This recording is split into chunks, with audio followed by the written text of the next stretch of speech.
My name is... This is Carla Aquatine Hunger Force, and I'm congratulating you on your 100th episode of your podcast, Play That Rock and Roll. I gave you 1 star on your podcast because you got way too many episodes about friggin' Jimmy Buffett. All right, I don't wear no hush puppies. All right, I ain't no friggin' parrot head. Welcome back to our retrospective on Jimmy Buffett. In our last episode, we covered Jimmy's catalog from the latter half of the 1980s, which included 4 albums and a fantastic concert released on video. We also discussed an iconic hits compilation, as well as his earliest forays into fiction writing. Unfortunately, his studio output was largely unimpressive, as Jimmy spent this period genre-hopping from album to album and struggling to appear on the charts at all, let alone scoring a hit. As the decade came to a close, Jimmy would pause his release schedule and focus on other projects. Today, we will explore some of those projects and discuss how they helped Jimmy reset for the 1990s, which was a decade that saw him right the ship, so to speak. Jimmy kicked off this decade with a new live album, which presented a concert experience that was at the very center of Parrothead fandom. He then released a box set of his previous work, and also published his first novel, which became a bona fide New York Times bestseller. Jimmy ended a 5-year break between albums with Fruitcakes in 1994. The time off had proved to be invaluable as the record became a top 5 hit, his first to accomplish that. 2 more top 10 albums would follow, as would a Christmas album, which I guess makes this our holiday episode. Anyway, his creative juices had been restored, and his fan base was now eager to buy in. The early and mid-90s were a good time for Jimmy career-wise, but there were some near disasters as well. In this episode, we will talk about not 1, but 2 near-catastrophic incidents Jimmy survived with his seaplane. And we will also acknowledge an extremely unfortunate photo of Jimmy from this time that has surfaced as a result of a documents dump from the US government. So without further ado, let's take a look back at Jimmy during his Renaissance era. Pour yourself something tall and strong, make it a hurricane before you go insane, as over the next hour and change, my friend Chris and I will chronicle Jimmy's music and stories from 1990 through 1996. This is a podcast that looks at Jimmy Part 5, Jimmy Buffett in the early 90s.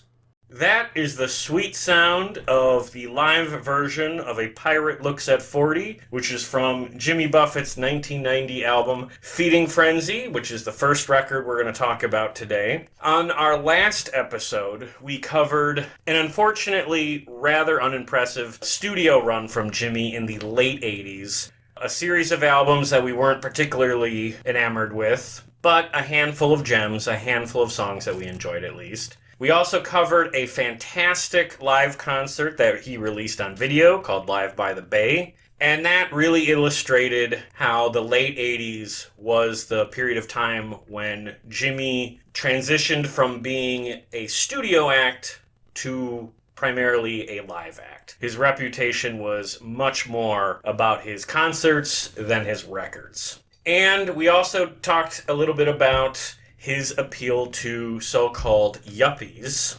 And to illustrate that point, I am going to read a segment from Ryan White's fantastic book about Jimmy Buffett. It's called A Good Life All the Way. And in this section of the book, he found a New York Times interview that Jimmy did in 1993. And Jimmy is quoted as saying, "I think I made a D in marketing, but I remember supply and demand. As the one and only Jimmy Buffett, he understood what his fans wanted and controlled the supply. He mentioned a fan in Chicago who reminded him that many parrot heads have to wear a tie to work. Duly noted, the Margaritaville staff had a tie designed. Quote, 'It's a real yuppie tie,' Buffett said, 'but it's got parrots on it.'" And I think that little occurrence speaks to Jimmy's understanding of his fan base. Yeah, I mean, and it feels like Jimmy could be wearing that tie as well, you know? Absolutely. Well, because I think in the 70s, Jimmy had, I would say, your general rock audience fan or your general singer-songwriter fan base. But that started to transition in the 80s because a lot of his contemporaries really struggled to bring an audience in, whereas his audiences only got larger and more enthusiastic. So he knows he has a very specific fan base. And what we're going to talk a lot about in this episode is how he catered to them and how his career really flourished because of that. So the first thing we're going to talk about today is the live album I mentioned earlier, Feeding Frenzy. Jimmy Buffett Live was released in October 1990. It was recorded both at the Lakewood Amphitheater in Atlanta, Georgia, and the Riverbend Music Center in Cincinnati, Ohio, in August of 1990. The Riverbend Theater, I know, is a favorite spot for Parrot Heads. We saw Jimmy at Alpine Valley, which is a beloved site as well. But I think the one venue that the Parrot Heads like even more than Alpine is this one in Cincinnati. The cover of this album is a shot of Jimmy superimposed over a picture of his crowd doing the fins up pose. It's kind of an awkward cover because the composition looks a little off. It looks like Photoshop before Photoshop, and it's a little clumsy. My takeaway from the cover is that he really likes goldenrod t-shirts. Goldenrod t-shirts? Yeah. What is that? Like the color goldenrod t-shirt. Like he wears that a lot. I don't know. Well, it would have been better if he had his pink shirt from Live by the Bay that said, "Just visiting this planet." Yeah. I think that was a good shirt. At this point, Mac McAnally is now in the band, and he contributes a new song to this live album called The City. And I would say I like the song so much so that I think it's the best contribution that Mac's had for Jimmy so far, at least when it comes to songs they put out. So the live album opens with a song we were not big on in the last episode, You'll Never Work in Dis Business Again. I can't believe I'm saying this. As much as I did not like the studio version of that song, I think I have to admit I kind of like how it's used in the opening here. They do a little of that comedy stuff over the PA, and it kind of takes you to that audience. Like it does what live albums are supposed to do. They're supposed to take you to that live show. And even though I don't really like this song, I think it's presented really well here. There's a lot of stuff like that, especially moving forward, where it seems like he's doing things in albums that I think fail in the album, but work well for the live show. Yeah, we're going to talk about that in this episode, and that's really interesting because for most of the 80s, he's doing studio versions on his studio albums, and they're not selling. But he'll do live versions of those same songs, and people will come out in droves to see him. So he's getting the message that, oh, hey, it's the live thing. How can I capture this and get it on record? And I think there's a little clunkiness to that. He's got a fun little church service-inspired rap to his audience on a track called Today's Message, where he just kind of talks to the crowd in the style of an evangelical hootin' and hollerin' minister, and that's kind of fun. Its primary purpose seems to be to respond to some criticism he received for his song Why Don't We Get Drunk and Screw, over that song being obscene. And that does remind me that the late 80s and early 90s were very conservative over obscenity stuff. One thing that we grew up with was when we would watch old music videos back in the day, depending on what channel they were on, there would be black bars over non-nudity. Right. Yeah. You know, someone wearing a thong, but there'd still be a black bar over it. Realistically, after the 60s and the late 60s and 70s, which maybe swung really far one way, I just feel like that's the natural pendulum sort of swing back. And it's weird, I think, for a guy like Buffett, who was part of the 60s and 70s. The counterculture. Yeah, more or less, I guess. But yeah, and for all these artists to all of a sudden be presented with like Reagan and post-Reagan America is weird.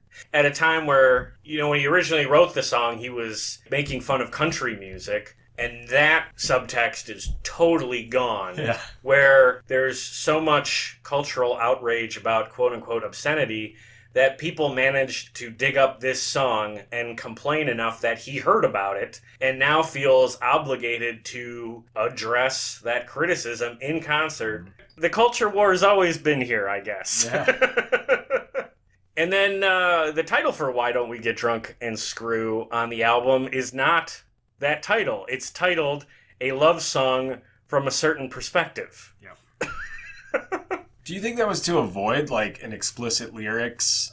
Is this at the time that they started slapping explicit? So he changed the name probably just because having that on the back of the album would have gotten him a black bag on it at Walmart or something like that. Yeah, I absolutely believe that because I have a quote here that I pulled from BuffettWorld.com. And the quote that Jimmy said about Feeding Frenzy Jimmy Buffett Live was, quote, "Today at my shows, it's the people in the audience who wear the costumes, not the performers. I play to a variety of bird people, shark people, and lizard people. Parents bring their children. Children bring their parents. I never, in my wildest dreams, thought I would ever see the day I would be considered family entertainment." He absolutely, at this point, was. Because it wasn't so much about the songs, it was about the party. And I think this little bit of backlash he was getting over why don't we get drunk and screw was because he was hearing from parents who were bringing their kids to dance to Cheeseburger in Paradise, and then they were annoyed that they had to put their hands over the kids' ears for why don't we get drunk and screw. Ow. I can't imagine taking a child to a Jimmy Buffett concert anyways. I mean, when he's doing the ones that, like, later on in life, like, during, like, the daytime at various festivals, I kind of get it. Yeah. Like, imagine taking the kid at, like, in 1990 at, like, 8 o'clock at night to a Buffett concert. It just seems weird to me. I don't know. Never underestimate parents' abilities to bring their kids to the last thing kids actually belong So they at. loved it. The issues with the song stuck around because in the 2000s, he would straight up change the lyrics.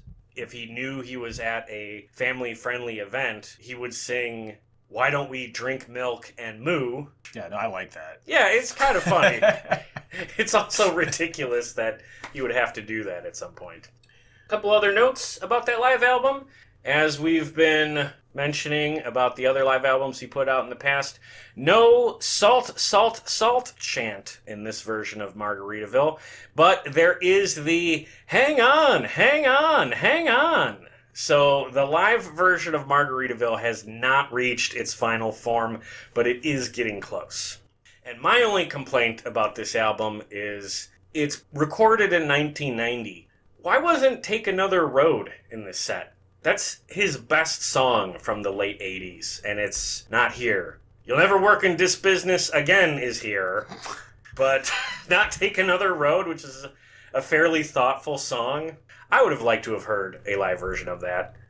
As a whole, what do you think of this live album? Where does it stack up in the context of his previous live albums, You Had to Be There, or the video Live by the Bay? I like Live by the Bay the best. Yeah, I do too. I put that one first, and then You Had to Be There, and then this one. I suppose You Had to Be There is a really solid live album, whereas this doesn't sort of stack up to that. If only for the extended version of Margaritaville and some of the deeper cuts from his 70s era, which is better than the deeper cuts of his late 80s era. Yeah, and I will say too, like some of the banter that we talked about when we did that episode, I feel like was more organic. It felt more organic than the banter that's here. Like this feels like a live performance, whereas that felt more like just a show. Yeah, performance versus show. I like that. Ultimately, I would still recommend it. It's a good snapshot of where he was at as he became very comfortable as Jimmy the Parrothead performer. Okay, let's move on to his next big release of the early 90s was a box set called Boats, Beaches, Bars, and Ballads, which arrived in stores in May of 1992. This is a 4-disc set. It was released on Jimmy's own Margaritaville Records. We are going to talk about Margaritaville Records in our next episode. We had to move some things around to cover what I wanted to talk about in today's episode. So in our episode about the late 90s, we'll talk about the launch of Margaritaville Records and some of the stuff he put out on that label, even though that falls under the timeline of the early 90s. Sorry, it's a little out of order. No big deal. This box set sold over 1 million copies, and it was part of the rush of these box sets that were hitting stores in the early 90s. I remember we talked about the box set Bob Dylan did in the 80s, Biograph. when you were a kid going to record stores, do you remember seeing these cardboard monstrosities all over the place? Oh, yeah. And they looked cool. Like, they looked rad. Like, I wanted them. Even though I didn't really necessarily know exactly what was different than just buying a few albums. Right. Yeah. Now they're putting out vinyl box sets. Right. Something to buy. Yeah. Something to put on shelf. And one thing we know about Jimmy is he knows how to sell things to buy. That's right, Joe. Okay, but you know what? There is something of value here in this Boats, Beaches, Bars, and Ballads box set. You get a little pamphlet that has some great pictures and essays, but my favorite aspect of it is that there is a write-up for every song included. So I'm going to read from one. I'm going to read his write-up about the song The Captain and the Kid, which is one of my favorites from his early days.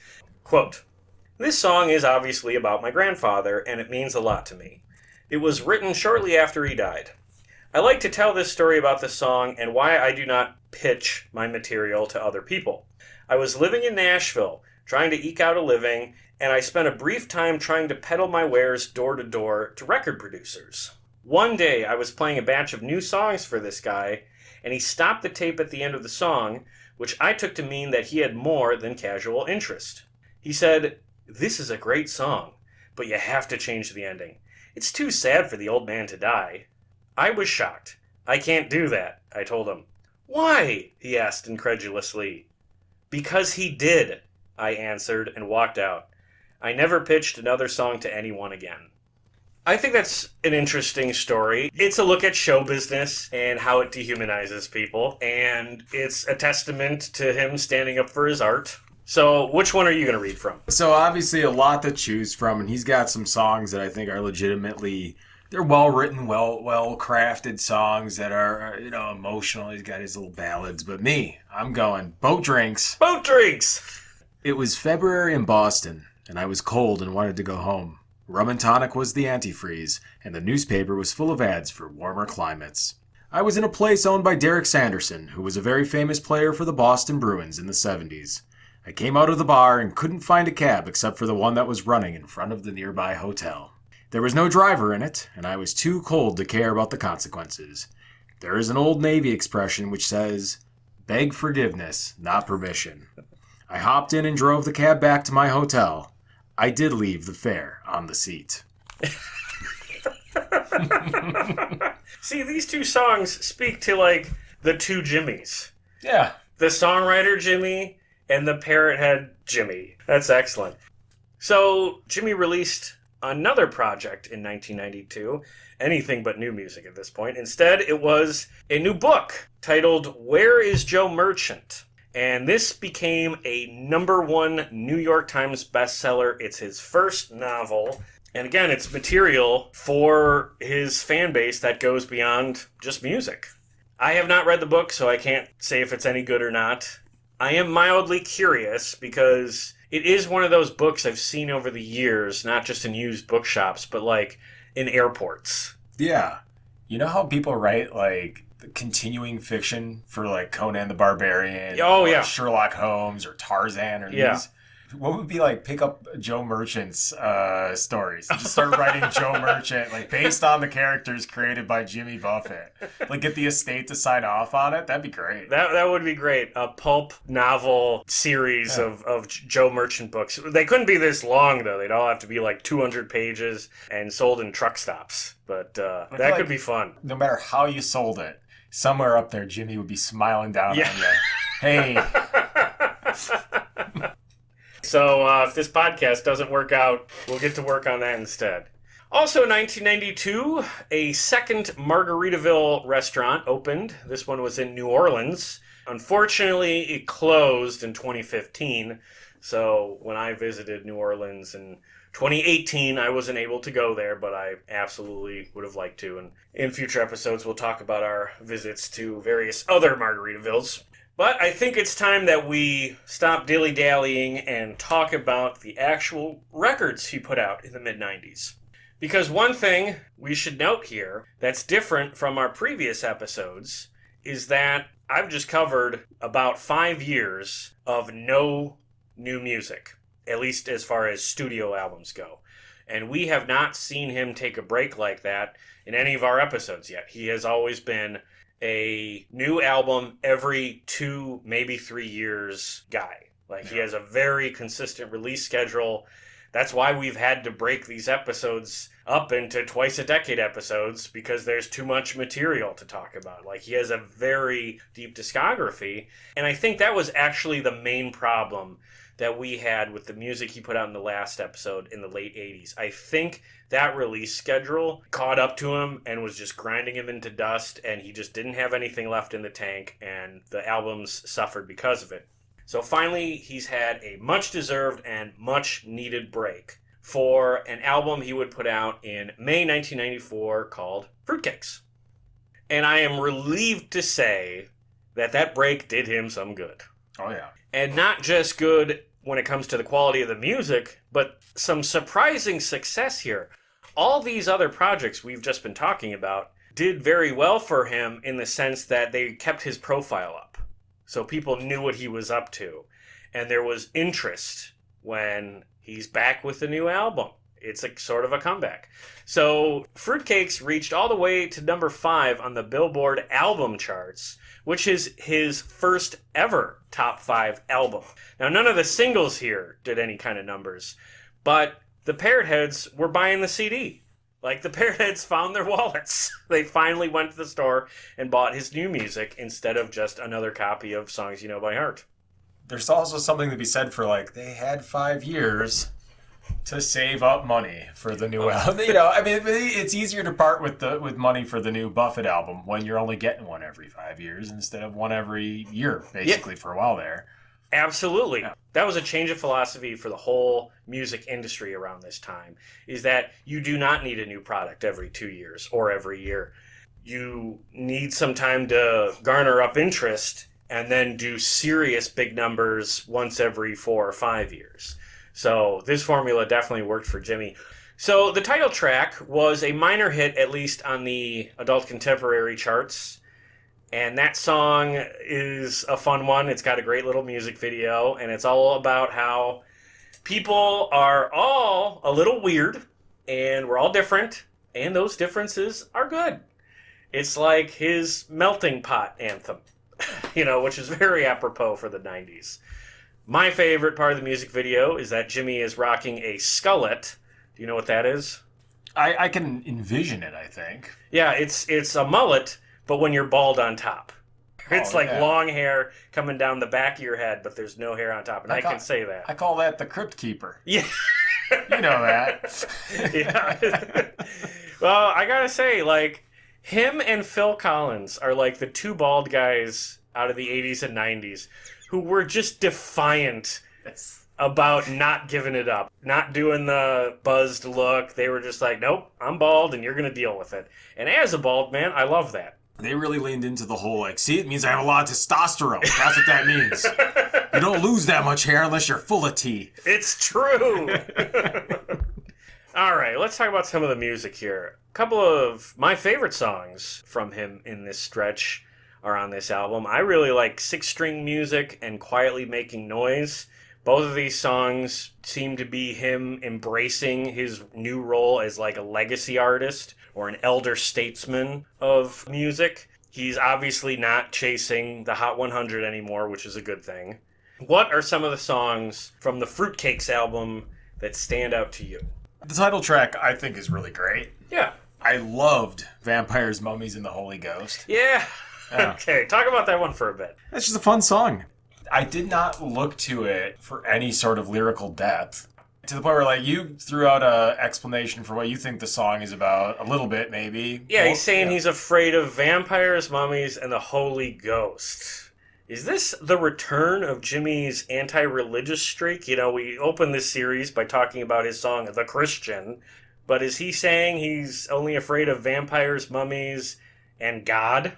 Yeah, or that they're all just human creations, maybe. I just like monsters. Oh, okay.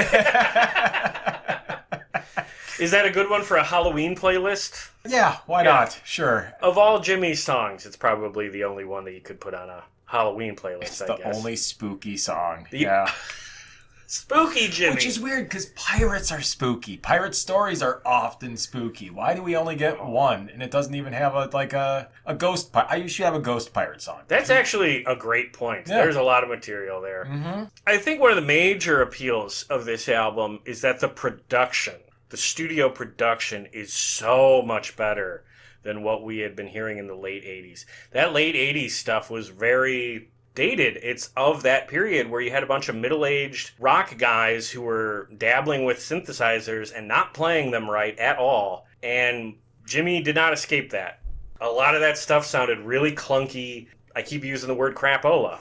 And the stuff here is free from all of that. It's back to the instruments that work with what he does. Marimbas, steel drums, those tropical sounds. Like, that's Jimmy's whole appeal, and he leans into that, and it raises the floor for quality on these songs significantly over his last stretch. I would agree. A couple of covers here as well, which is something we talked a little bit about in the last episode. You weren't really impressed by, like, the cover of Brown Eyed Girl he did in the 80s. What did you think of his covers of the Grateful Dead's Uncle John's Band and Sunny Afternoon by the Kinks? Two songs I really like. I really love the Kinks version of Sunny Afternoon. I thought his was, I'm not going to say an improvement. It works really well as a Buffett song. Yes. Surprisingly so, actually. When I saw that was on the CD, my first thought was, great pick. Yeah. The lyrics there are absolutely something that fits into the whole Jimmy aesthetic if he presents them right, and he did. The only thing I'd say is I feel like the Kinks version is a little more, it's got a little bit more of like a sour with the sweet, whereas Jimmy's is a little more leaning into the sort of like Jimmy Island vibes. That's his thing. I mean, that's what he does. It makes sense as a Buffett song. Yeah. And I was going to say, though, the other cover that we're not is, if you're familiar with it beforehand or not, but She's Got You. Oh, right. That's an old country song. Yeah, it was a relatively well-known Patsy Cline song. Yeah. I liked his version a lot. Okay, so a few months after the release of this album, Jimmy almost died. August 25th, 1994, Jimmy Buffett crashes his airplane while attempting to take off in the waters of Nantucket, Massachusetts. So I'm going to read a segment from Jimmy's book, A Pirate Looks at 50, about what happened. All right, quote. My takeoff plan was north of the channel markers and would put me airborne well before the shallow flats in the distance. Out of my left eye, I spotted the lingering boat wake just past my left wing. I didn't like it and was about to pull the throttles when the plane took an unusual attitude. I thought I had lost an engine and responded accordingly. The other, more important thing at the moment, however, was the fact that the plane had started an uncontrollable roll right. If I knew anything at that moment, it was that my chances of dying right then and there would be heavily increased if I hit the water upside down. Pulling the throttles back gave me a bit of control and stopped the roll. I was coming down, but at least it was kind of nose first. My life did not flash before my eyes. No ancestors called me from white fog on the other side of eternity. The nose of the plane slammed into the water and I heard the engine stop. I had braced myself for the impact, but my head still slammed against the side of the plane. I did not lose consciousness. The shatterproof windshield had lived up to its name, but the whole nose was compressed like a big accordion. I was in what pilots call condition red. That is maximum human survival output when adrenaline runs everything. I pulled the seatbelt holding me upside down and fell down into the cockpit. It was 3/4 filled with water and I was badly disoriented. Okay, now how do I get out of here? Don't panic. Can't go out the pilot's windows. Too much jagged metal. The rear door won't open until it is totally under the water and the pressure is equalized. Oh shit, that means I have to stay in here until the goddamn plane is full of water. Don't panic. Don't like that idea too much. Other options. Crawl to the rear of the plane and make it sink faster so the door will be underwater. Don't panic. Remember what you learned in survival school. Wait a minute, the flight deck windows slide forward and backward and are already underwater. That's it. Don't panic. If I can find the latch on the co-pilot side, I can unlatch the windows, slide it back, and get out. But that means I have to go underwater to find the latch. Don't panic. Remember what you learned in survival school. Don't panic, and you will live. That is terrifying. And he manages to tell the story with a little bit of humor, too. I mean, things are always funny once you're out of the wrecked plane that's rapidly, sinking. But it's kind of crazy. Like, there could have been a story. Jimmy Buffett dies in plane crash, as there have been this story so many times before with previous rock stars. And that would have changed his whole legacy. But anyway, yeah, I think that's one of the most interesting parts of A Pirate Looks at 50. I can't say that it's one of the best books I've ever read, but that section of the book where he talks about what happened with that plane crash is really well written, and it's a crazy story. Absolutely. We've talked about that. I have yet to finish the book, and most likely never will. Yeah. But that story is one of the two little anecdotes that are in the book that I remember vividly. Vividly, yep. Yeah. Okay, let's move on. So he survived, he recovered, and the man went back to work. Just a year later, he released Barometer Soup in August 1995. And like with Fruitcakes, it was a hit on the album charts, all the way up to number 6. So again, his fan base had found their wallets and were supporting him and were giving his new music a chance. This album was written and recorded entirely in Key West in early 95. And a quote I pulled from the liner notes of this album from Jimmy states, quote, "I have always thought of songwriting as a form of Creole cooking. You start with the basic roux and then experiment with spices and flavors until you come up with a dish."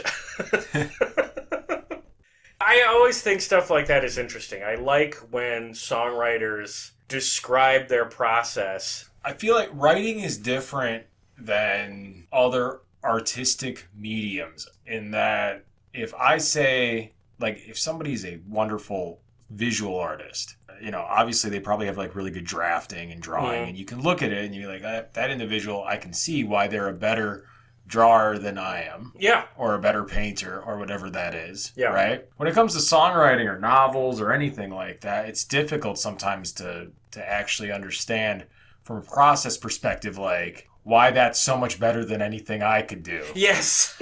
Yeah. When Steve Palick was on the show, we were talking about John Prine. And I said to Steve, John Prine has a song called I'm Taking a Walk. Just that title as a text is a pretty mundane statement.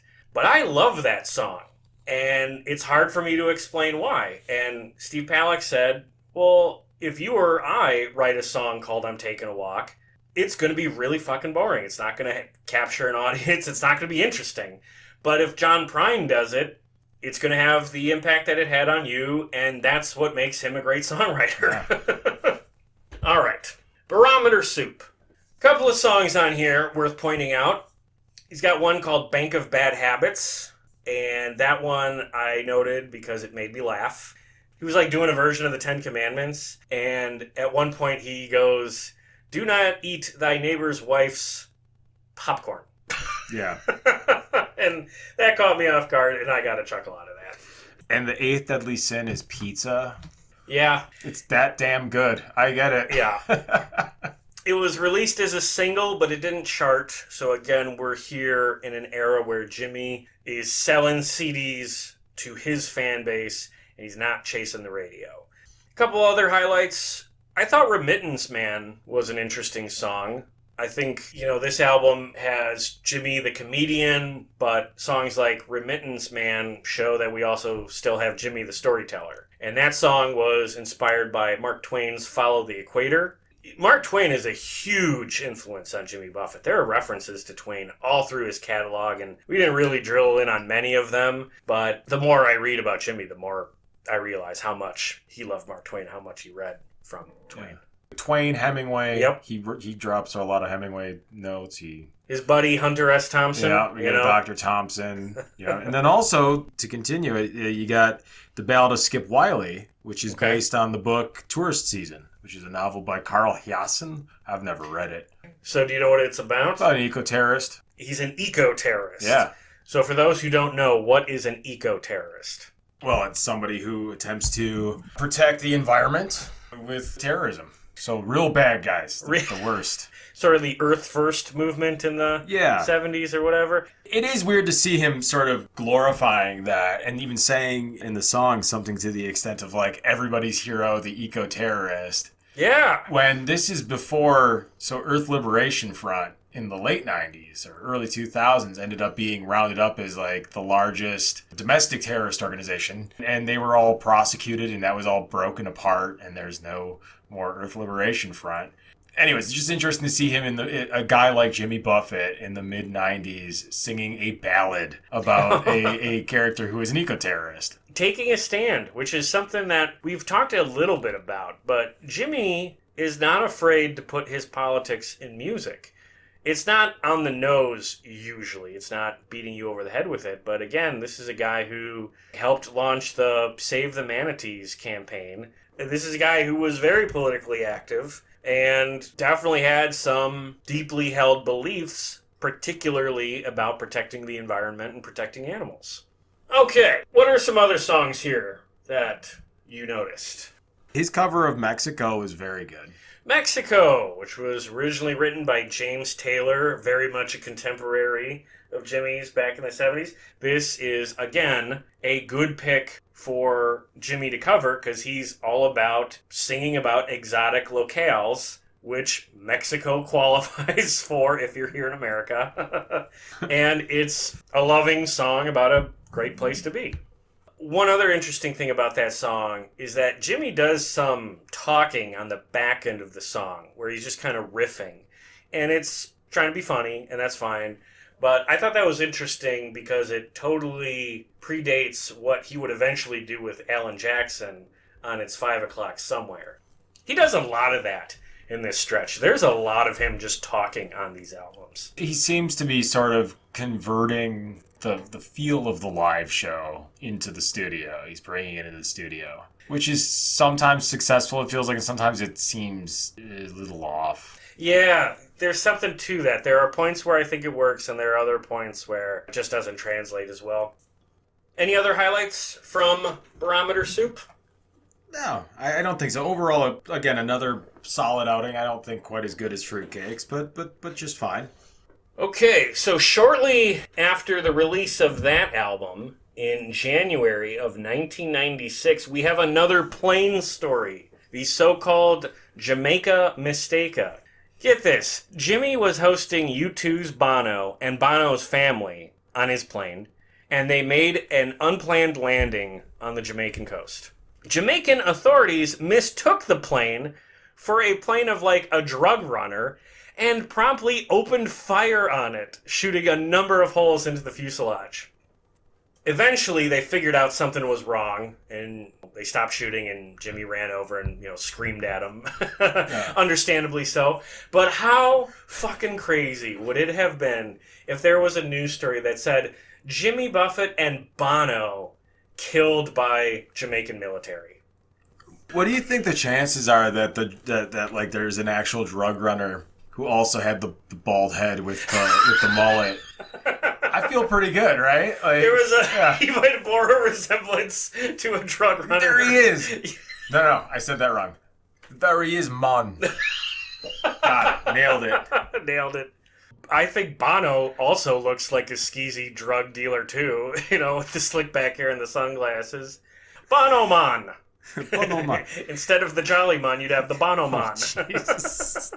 Jimmy did what only Jimmy can do, and he took this crazy experience and he turned it into a song called Jamaica Mistake, and he released it on an album just 6 months later called Banana Wind in June of that year. The song in question, Jamaica Mistake, includes the return of something we discussed in the last episode that you were very much not impressed by, the adding of A to the end of a word that doesn't have an A at the end of the word with Mistake. We saw this in Creola in My Sola in the late 80s. He's doing it again here, Jamaica Mistake. I will say, if he's going to do it, I prefer this version. Yeah, it's still egregious, though. To the point where, again, I told you this, all right, where my 9-year-old son was able to identify that is, in fact, ridiculous. Yeah. To just slap an A on the word mistake, and then so now it rhymes. Rhymes now. Yep, it works. This album was another hit on the album chart, all the way up to number 4, so the most successful of the albums we've talked about so far. And it concludes a nice little run Jimmy had in the mid-90s. And I think there's a couple of good songs on this record. I like the album opener, Only Time Will Tell. Great one. Another one called Overkill. And a particularly interesting title, Cultural Infidel. Which is a pretty good song. Not as good as Banana Wind, the instrumental, but it's a pretty good song. I actually really like that instrumental. I do. I love when artists do instrumentals. We talked about this, I think... For Zeev on Fiery Emblems. That's right. There you go. I was trying to remember. Yes, I love when artists who, typically have lyrics will actually take the time and space on a record to compose just an instrumental track. That is impressive to me, so I'm glad he's doing that here. That said, some songs I wasn't crazy about. Holiday, that one was a little too direct for me. That felt like a commercial for like a cruise. And I don't know why it was too much for me, but I like the idea of Jimmy singing about tropical destinations. I guess I don't really like him telling me to just go to one. Overkill makes up for it, though. That song is... That's a good one. Grade A. Yeah. Bob Roberts' Society Band, I thought was a nice little tribute. The kind of band he's singing about is one of those bands that you would hear if you're like walking around New Orleans and you go under a big tent and where a lot of people are. Yeah. I don't really know how you describe those kind of bands, but I like that he wrote a song about it. That's fun. Any other highlights for Banana Wind for you? It's better regarded, I think, in general than Barometer Soup. I preferred Barometer Soup. Interesting, yeah. Fruitcake's better than both of them. But... Yeah. Okay, well, we have one more album to talk about today, and that is very appropriate for this time of year, Christmas Island, which... I'm going to tell you right now, I think is a totally underrated Christmas album. I'm not a big fan of full Christmas albums from bands. I like Christmas songs from a band. I don't necessarily need a full album, but I like this whole album almost all the way through. This album was his last release with MCA Records. And that's not uncommon for an artist to do, to basically wrap up their record deal by kind of rushing out a Christmas album, and then they get free of whatever deal they're on and, move on to something else. I think it's worth bringing up that Jimmy was born on Christmas. His birthday is December 25th, so it doesn't surprise me that he has some Christmas music in his catalog. Obviously, that was a big part of his experience growing up.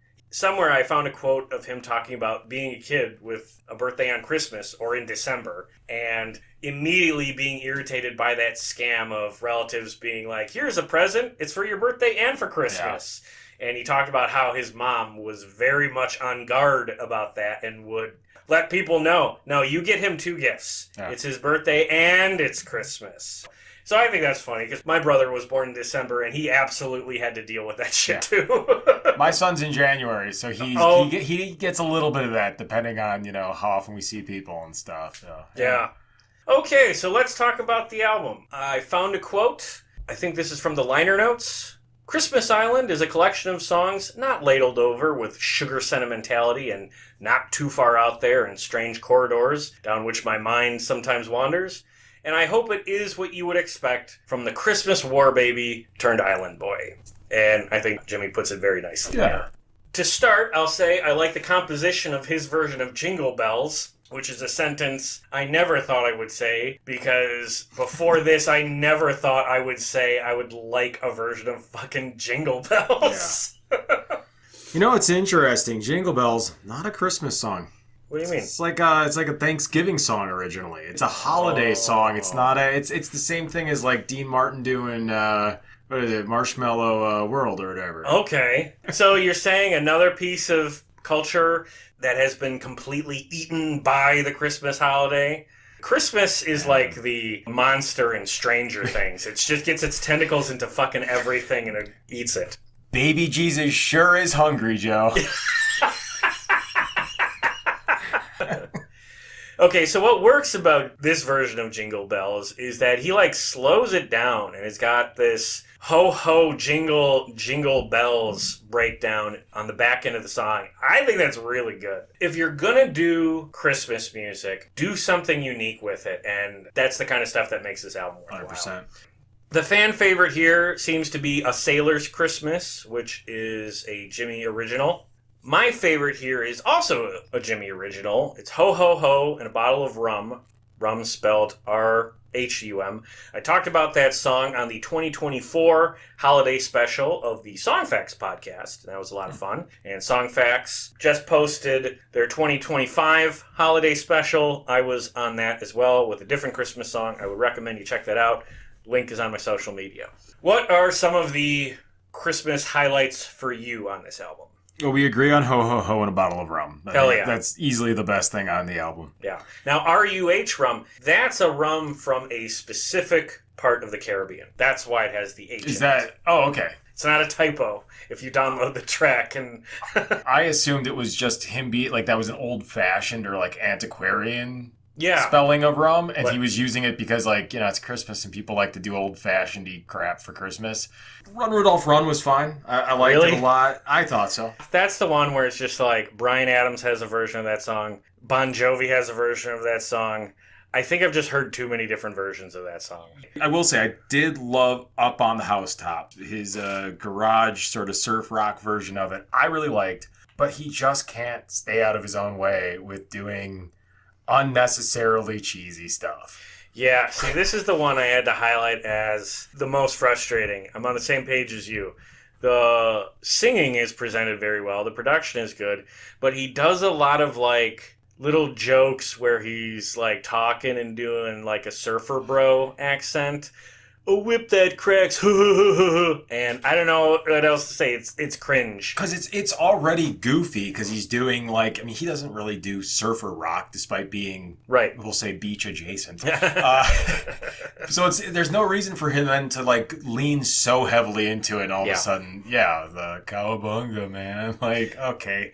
Yeah, it kind of ruins it, which is frustrating, because otherwise it's a pretty well-done song. We need a version of that track with all the goofy shit cut out. And that would have been better. How does his version of I'll Be Home for Christmas compare against Bob Dylan's? Yeah, that's a different kind of promise than Bob Dylan's making in his version.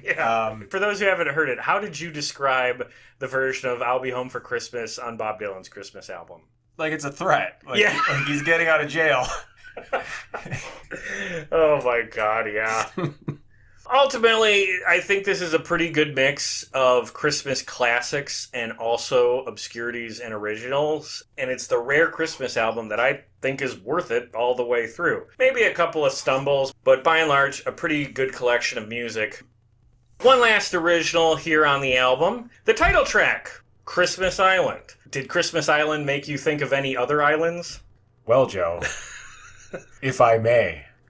How'd you like to spend Christmas on Epstein Island? Yeah, if you read the description for this video, you know we got to talk about this. In the days before we got together to record this episode, unfortunately, some bad PR has happened for our boy Jimmy.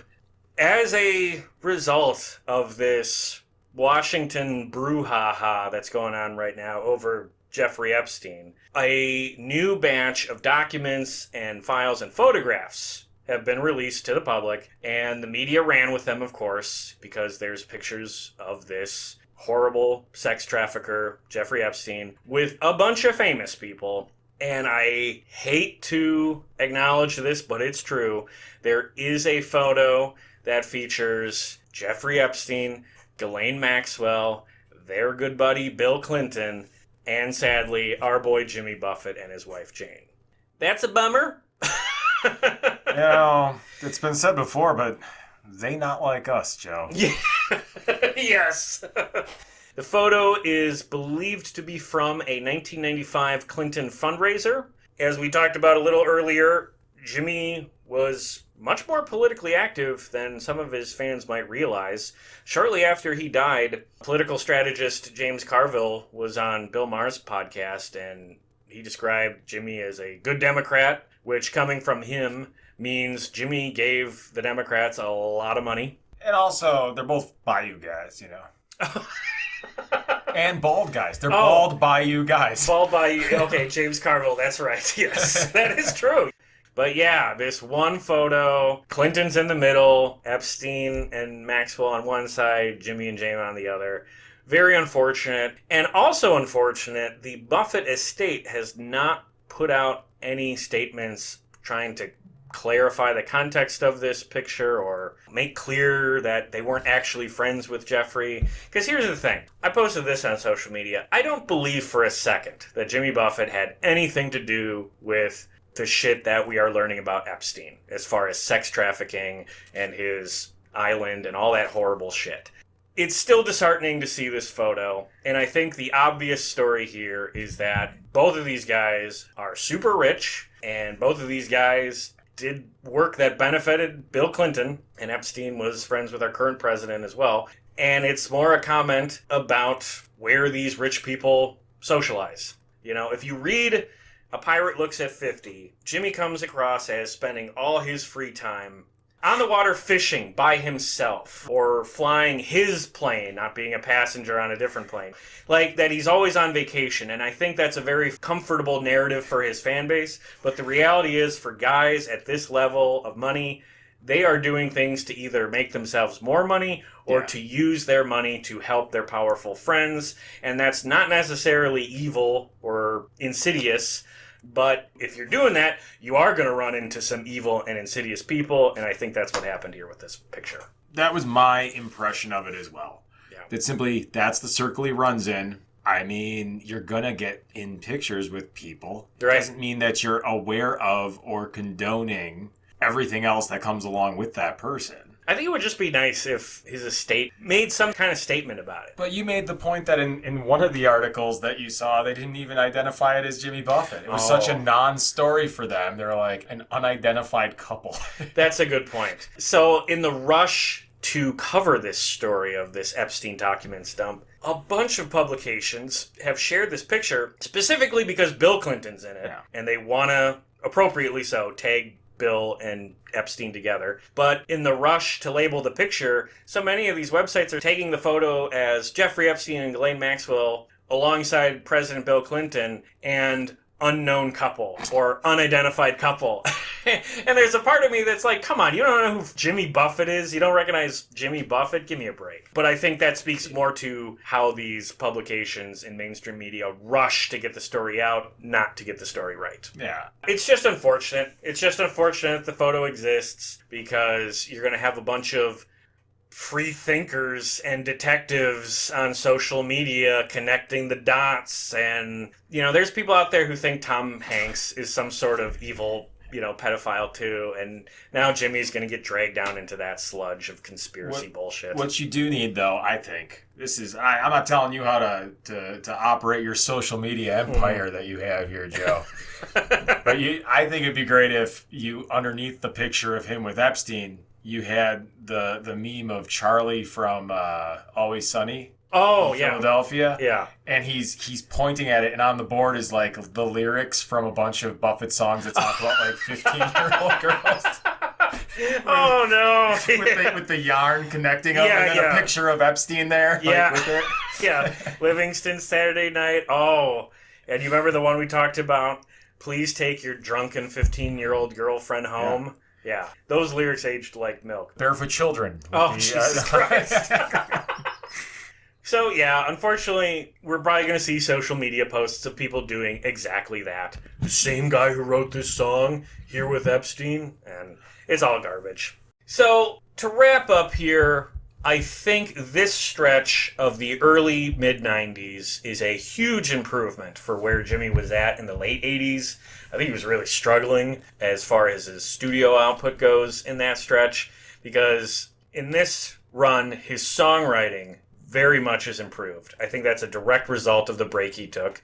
And also because of that break, his fan base gave this batch of music a chance, and I think we have the start of his legacy artist era. Radio is not his concern. He's not trying to get on MTV. He's not going for pop hits. He is being an elder statesman of music. He is catering to his fan base. And I think having this focus is what enabled him to raise the floor of quality for the music he was making. Before we go, let's rank them. And I think it's a compliment to this run that it was actually pretty hard for me to really rank these because I don't see them as truly better or worse from each other. I ranked them as Fruitcakes, Banana Wind, Barometer Soup, and I put Christmas Island fourth because it's very hard to work in a Christmas album in a ranking for me. I almost don't want to rank it at all. So how would you rank his stretch here in the early mid-90s? Fruitcakes, Christmas Island, I will put above the rest of the studio output. And then Barometer Soup and Banana Wind are hard because I feel more strongly about a couple of the songs on Banana Wind than I do on anything on Barometer Soup. But at the same time, I think I enjoyed the entirety of Barometer Soup as an album more than I like Banana Wind. Interesting. It could also just be because I listened to them in order. Fruitcakes was like, oh, God, he's making, okay music again. Yeah. Nice. And then Barometer Soup's like, and he's still making okay music again. And then by the time I got to Banana Wind, I was like, okay, he's still making okay music. Right, less impressed. Yeah. Because it's not as surprising. Yeah, that could be it. That's a good point. Okay, the songs. What are the songs we've plucked from this run that stand out as our favorites? You can go first with these. Yeah, I would do Fruitcakes. I'm going to add on Vampires, Mummies, and the Holy Ghost. Okay. I'm going to remove Remittance Man. And I know this is a ridiculous... these are ridiculous choices here. Yeah. But then the Ballad of Skip Wiley, Ho Ho Ho and a Bottle of Rum, and Overkill. Overkill was a runner-up for me, very close. Didn't hit my top 5, but definitely would have in the top 10. For me, it's Six-String Music, Quietly Making Noise, his cover of Mexico, Cultural Infidel, and the one we have in common, very appropriate for this time of year, as it is our Christmas episode, Ho Ho Ho and a Bottle of Rum, which is genuinely one of my favorite Christmas songs. I love listening to that every year around this time. Thanks for sticking with us on this haphazard Jimmy Buffett early 90s episode. In our next episode, we are going to look at Jimmy Buffett in the late 90s, 1997 through 99. But we're also going to talk about a few things he did in the early 90s, specifically in regards to the launch of Margaritaville Records and a couple of CDs they put out in the early years of that label. We're also going to cover a live album from the end of the decade, as well as the 2 studio albums he put out in that time. So a lot of fun stuff coming up in that episode. Not sure when that episode is going to arrive. In the same way that Jimmy needed a break at the end of the 80s, we've recorded 3 of these episodes in a row. I think we've deserved a break from this show, so it might be a month or so before we pick this back up. So here at the end of 2025, Chris, I want to say thank you for joining me on these episodes and for listening to a great deal of music I don't think you would have listened to otherwise, especially in these last couple of months here. It's been a lot of fun, but I really appreciate the work you're putting into this. Oh, thanks, Joe. Hey, now I can actually say I'm on the way to listening to all of Buffett's studio albums and most of his live stuff, so... Hey! That's I don't know. What am I saying? That's great. Yeah. Yeah, good for you. And with that, I'm going to close this out by recommending and citing 2 books I mentioned earlier. First, Jimmy Buffett, A Good Life All the Way by Ryan White. That is a fantastic biography of Jimmy, and it's also an exploration of many of the topics around Jimmy's life. Ryan did a fantastic job with that book. I can't recommend it enough. And because I read from it today, I can genuinely recommend A Pirate Looks at 50 by Jimmy himself. Haven't finished that book, but I think we at least highlighted one of the most interesting parts of the book in this episode. But with that, the song that's going to play us out is the Christmas song, Ho Ho Ho and a Bottle of Rum. Take it away. Hey, thanks for listening. You know, there's no shortage of great content out there, so you choosing to spend some time listening to this show means quite a lot. If you're so inclined, please give this podcast a 5-star rating and a positive review wherever you get your podcasts. And share our links wherever you can. Or mention this show to anyone you know looking for a podcast recommendation. All of this helps us out a great deal, and I appreciate it. You can connect with us on social media too. We are at Play That Podcast on Facebook, Threads, Blue Sky, and even TikTok. Or we are at Play That Rock and Roll on YouTube and Instagram. Please post a comment and say hello. Finally, Play That Rock and Roll is a proud member of the Pantheon podcast community. So if you're looking for more music podcasts beyond this one, trust me, start with Pantheon. You won't be disappointed. Otherwise, I appreciate any and all efforts you take to support us here at Play That Rock and Roll. Be sure to join us next time for more great music and stories from the world of classic rock.